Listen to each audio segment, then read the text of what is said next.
How the hell is everybody? Gorgeous weather. We've got topics galore. We've got direct communications with you, the people, later in the show. And we got the Belmont Racing Festival in full bloom. Kenny, we just hit the exacta at Saratoga. You keep Very talking. exciting. I'm going to try to fix this. This is bothering me. You keep bothering you? I just watched a race. It looked like Max Headroom. There were 7 horses in one spot. I thought I was hallucinating. Fix the cable system. Sorry, everybody. Listen, I have something for you to start the day. And we'll get to a little bit of NBA Finals talk later because it really is 2 detestable teams. And I know you're not rooting for me. I know you like when I'm sad. So the Celtics won't be available. And the Mavericks are totally unlikable. You know, Luka's a crybaby foul hunter, and Kyrie is, as I've coined him, penis cancer. So I really am interested to see who you root for, or do you watch it all? But more on that later. I want to start the show with something to try to button up our Tiger conversation this week. And let me tell you, there will be no yelling. I'm not even raising my voice.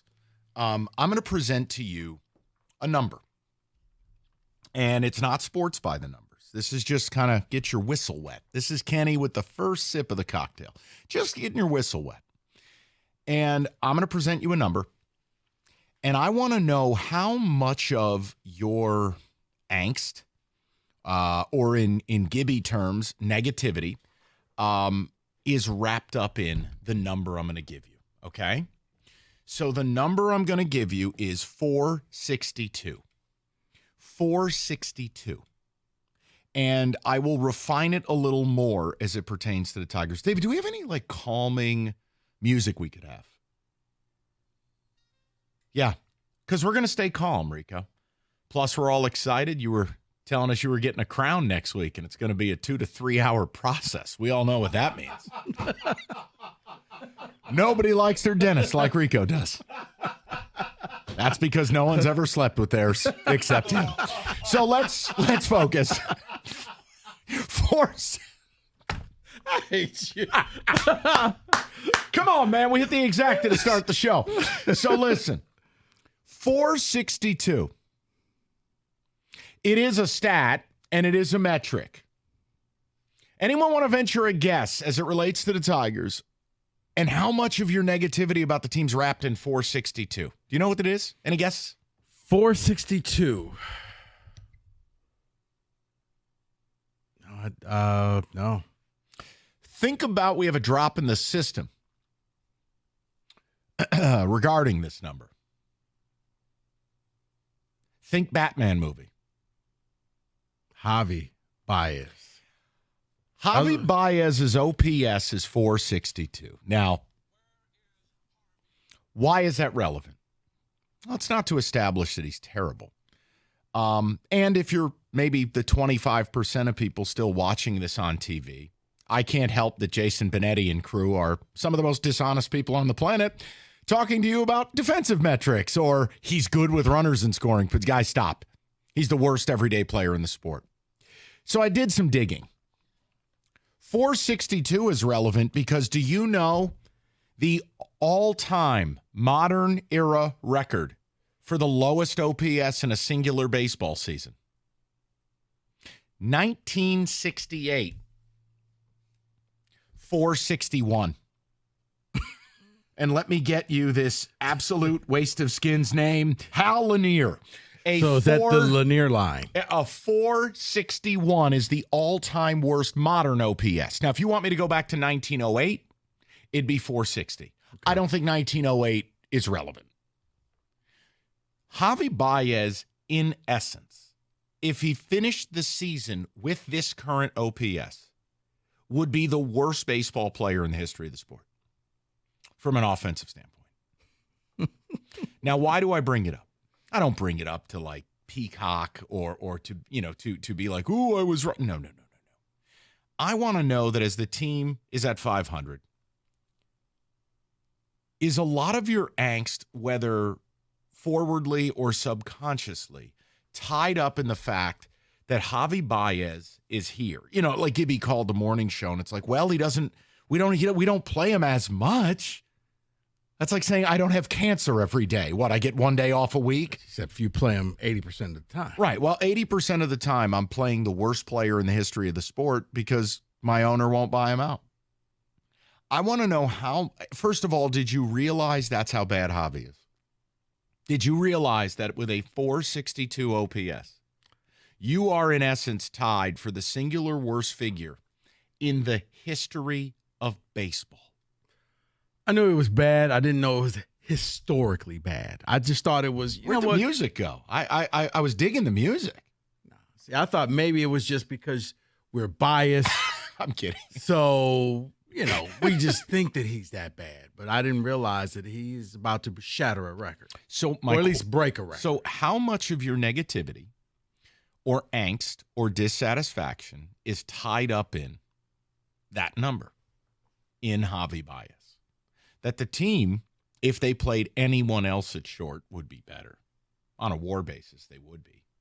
And unless the person you're going to bring up happens to be the worst player to ever be born into this world, they will be better than Javi. So my question is, knowing what I've just offered you, because people, let me let you in on something, a late night missive from Mr. R.L. Beard.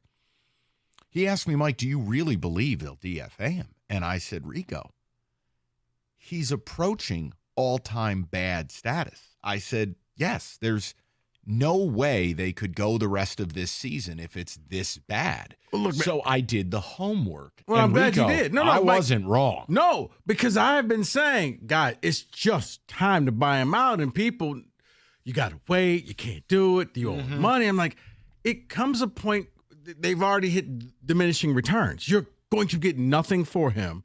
You're paying him. So you might as well free up that spot, bring in somebody else, and let's just move on. We're going to pay him the money regardless, so let's just pay him, forget about him, move forward. Or you sit there and, wax on poetically about his defensive skills. So let me ask the question to you guys. Is it some of your negativity or angst, all of it? Maybe it's none of it. Maybe you just root for the old English D and you've chosen dissonance where you're just not going to acknowledge it. But how much of the negative vibe that does surround this team and Chris Ilitch and to a certain extent Scott Harris, how much could be fixed by them simply buying Javi out? I mean, can I remind you of one thing? We flippantly talk about buying out Monty Williams. But yet, Tiger defenders, and you know who you are out there in your little Tiger onesies, you act like buying out Javi is this impossible task, like we're asking Chris Ilitch to solve the national debt. Right, you act like you're buying out Shohei Ohtani's contract. Right. And factually speaking, Chris Ilitch is wealthier than the owner of the New York Yankees, Hal Steinbrenner. You have one of the 8 richest owners in the sport. So how much of our bad vibes could be fixed by just punting Javi into the sun? Didn't SpaceX launch a rocket today? Yeah. Put Javi on it. But knowing the number I offered you, is that sobering at all? One thing to say, hey, man, this guy's bad. But when I tell you that if he finished the season like this, I think he's down to hitting 182, by the way, which is it's almost impossible. I mean, Mike, they've moved him everywhere in the lineup trying to jumpstart it. At some point, man, SpaceX. The battery's dead. 248 539 9797. I'm just interested. There's no yelling. I'm not sitting here crushing the team, right? They're 500. They won a series in Texas. Do I believe that scoring 6 runs over 3 games and winning a series is going to be a sustainable format? No.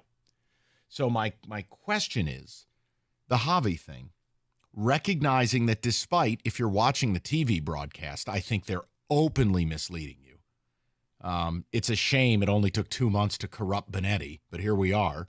Bally got him. The Kremlin missive, they got him. Yeah, I don't want to hear about his defense. He has a negative defensive run saved. I don't want to hear about hitters in scoring position. That's such a wait, let me find something that fits my argument stat. No. He's awful. He's a negative. It lacks accountability to your younger players to have him here. And if you want to show people you're real, don't show them premium seating. More on that at 4. show them that we're not going to tolerate this. Because, guys, correct me if I'm wrong, aren't you 2.5 or 3 out of the wild card? Mm-hmm. Aren't we trying to win? Mm-hmm. So why would I forcibly play someone who actually helps me lose? Man, nothing to me has changed since coming out of spring training when he had all of one hit. And then he came up here, and he did exactly what I said. He's going to have that one great weekend, and everybody's going to say, see, just hold on, because the real Javi will show up. He's here. This is just what it is, man. And it's okay. Sometimes you make a deal and you win. This is one where Javi won. I'm going to say this again. Money, let him walk. I'm going to say this, and you can make fun of me, and I'm open to it. I never care about being wrong. I think if you aren't wrong, you haven't said anything. He's going to be DFA'd by 4th of July. If here's the only caveat I offer, if it doesn't get better, if it is simply this, and we're talking about historic, like literally the worst OPS in the history of the sport, Rico, there is no way, if this team's remotely close, that you can, first of all, don't you dare announce premium seating. Okay, but here's the thing, Mike. I understand what you're saying, but realize how low the bar is. I know. So if he starts just batting 200, I know. That's better. We got to keep him. So let me offer this. Gets the OPS up to what, 470. Okay, no. We got to keep him. All right. Here's what I'll say to you. Let's set the parameters on this. If the OPS remains under 475, he's at 462. Under 475, the batting average, which albeit archaic, it's easy to track, if he stays below 190, and if there's no, well, the OPS would go hand in hand with like this, hey, he only has 8 hits all month, but 6 are home runs. But under 475 OPS, under a 190 average, Rico, I'll lay on the sword.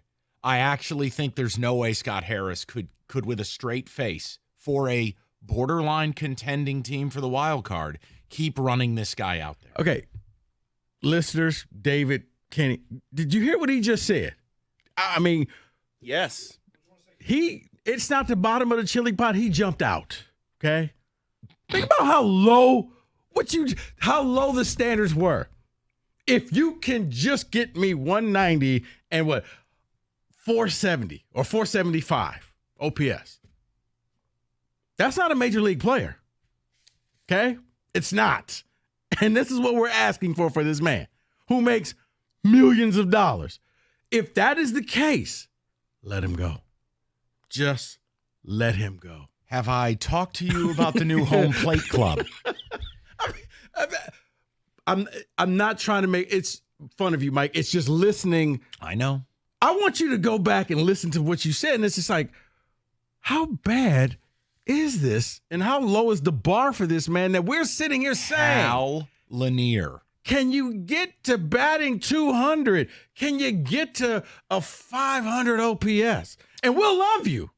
462 OPS for Javi, the all-time worst mark in the history of modern baseball. Hal Lanier, 1968, 461.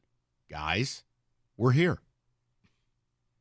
248-539-9797. This isn't a knock on the team. We don't need any team employees calling in. This is a discussion about how much of your angst is wrapped up in their refusal to be adults and get rid of this guy and just play anyone.